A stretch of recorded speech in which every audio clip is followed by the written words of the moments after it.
Hello बच्चों, आज हम करने वाले हैं कक्षा 8 की गणित की वर्कशीट नंबर 13 10/11/2020 के लिए शिक्षा निदेशालय राष्ट्रीय राजधानी क्षेत्र दिल्ली की यह वर्कशीट है।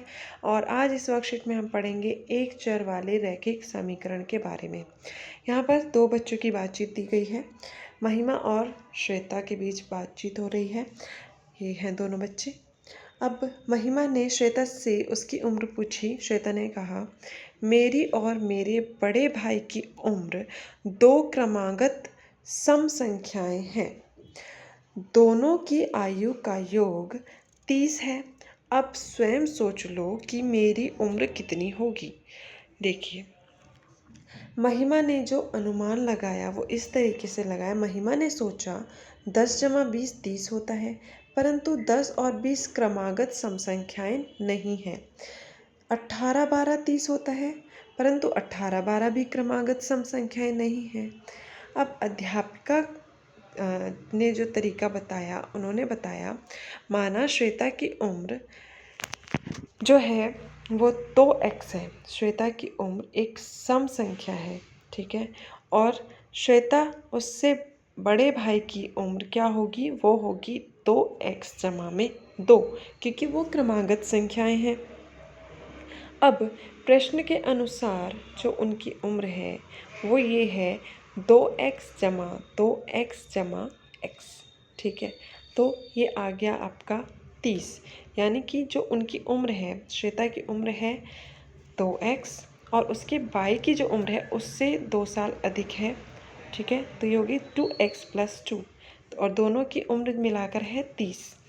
अब x को जोड़ा 4x आ गया और प्लस में 2, ये 30 के बराबर है। इसको सॉल्व करेंगे तो ये आ जाएगा 30 - 2। अब यहाँ पर बचा 4x, तो 4 जो आ जाएगा वो बटे में आ जाएगा। 4 से इसको काटेंगे तो ये आ जाएगा 14, ठीक है। तो श्वेता की जो उम्र होगी वो कितनी होगी, 4 से इसको काटा तो 4 से 28 आएगा, ठीक है। तो श्वेता की जो उम्र होगी 2x थी, तो 2 से x को मल्टीप्लाई 7 को मल्टीप्लाई करा, आ गया 14 वर्ष। इसका मतलब श्वेता की आयु कितनी होगी, 14 वर्ष। अब अगला उदाहरण देखते हैं। ये उदाहरण है बच्चों, प्रवीण ने के पास गुल्लक में 180 रुपये हैं।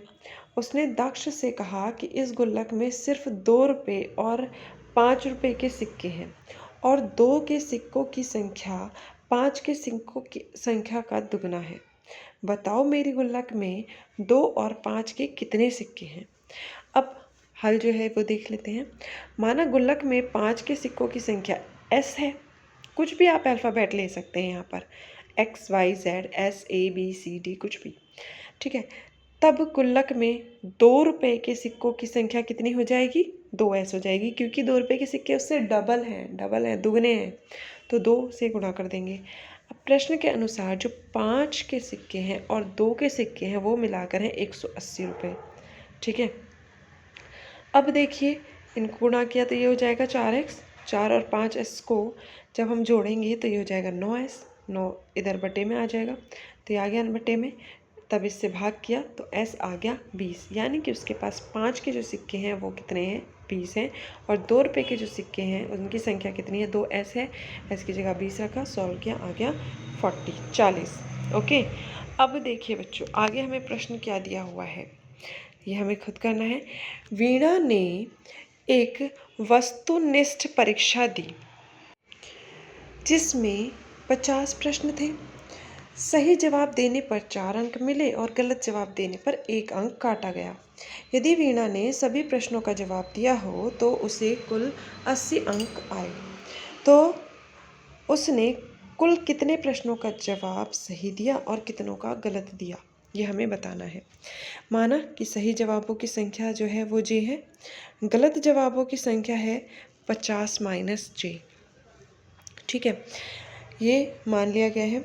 अब देखिए बच्चों, सही जवाब देने पर जो अंक मिलेंगे वो 4 अंक मिल रहे हैं और सही जवाबों की संख्या j है, तो हम यहाँ लिखेंगे 4j, ठीक है। गलत जवाब देने पर अंक काटा गया तो उसमें 1 अंक कट रहा है और हमारे पास गलत जवाबों की संख्या 50 - j है, तो हम 1 से गुणा करेंगे 50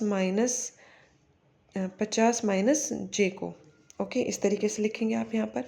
तो कुल अंक कितने आए हैं उसके? 80 आए हैं। ठीक है, यहाँ 80। अब प्रश्नानुसार हमारी समीकरण ये बनती है। ठीक है, अब देखिए जब आप इसको सॉल्व करेंगे इस वाली समीकरण को, तो ये आएगा आपका, ये हो जाएगा आपका 4j और ये अंदर चला जाएगा, एक अंदर गुणा हो जाएगा तो ये ऐसे ही रहेगा। ठीक है, तो ये हो जाएगा आपका 4j माइनस, प्लस में लिख देते हैं 50j माइनस j बराबर 80। ठीक है, अब 4j और 50j नहीं आएगा, सॉरी 50j नहीं आएगा बच्चों, ये 50 ये जो j है आपको यहाँ से हटाना होगा, सिर्फ 50 लिखेंगे। समीकरण हमारी बनेगी 4j प्लस 50 माइनस j बराबर 80। यहाँ बराबर का साइन है, ये बराबर में 80 है। ठीक है, जैसे कि दिया हुआ है आपको।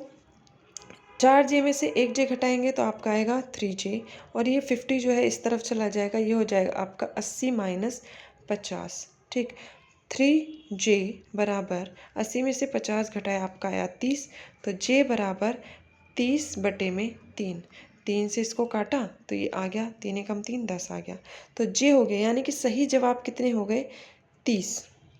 ठीक, और गलत जवाब कितने हो गए? 50 माइनस 30, तो यानी कि हमें 50 में से घटाना है 30 को, तो वो आ जाएगा आपका 50 माइनस 30 बराबर 20। ठीक है, तो आप लिखेंगे 20 तो सही, गलत जवाब है और सही जवाब है 30। ठीक है, अब चलिए आगे देखते हैं। अगला प्रश्न है बच्चों ये वाला, 7 से विभाजित होने वाली दो क्रमागत संख्याओं का योग योग जो है वो 343 है। 7 से विभाजित होने वाली यानी कि जो 7 के पहाड़े में आती हैं।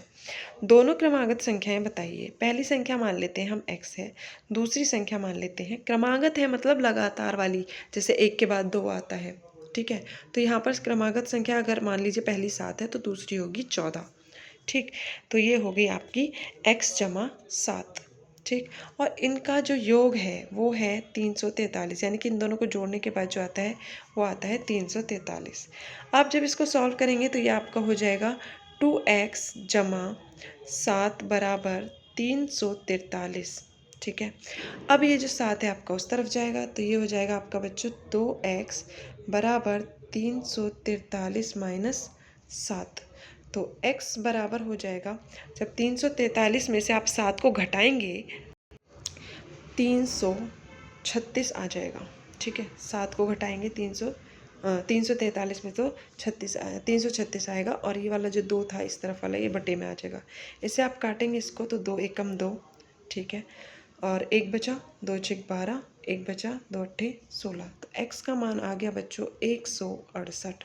तो एक संख्या तो आ गई आपकी, पहली वाली संख्या 168, दूसरी आ जाएगी, इसी में 7 जोड़ दीजिए। जब इसमें आप 7 जोड़ेंगे तो आपका ये आ जाएगा 100, ये आ जाएगा 74। ओके, इसमें जब 68 में आप 7 जोड़ेंगे तो 174 आएगा, सॉरी 175 आएगा, 174 नहीं 175। ठीक है, तो दूसरी संख्या हो गई आपकी 175, पहली संख्या 168, दूसरी संख्या 175। आई होप आपको ये वर्कशीट समझ में आ गई होगी। मिलते हैं नेक्स्ट वर्कशीट में। अगर आपने अभी तक चैनल को सब्सक्राइब नहीं किया है तो आप चैनल को सब्सक्राइब कीजिए, और अगर आपको वीडियो पसंद आई है तो वीडियो को आप लाइक कीजिए।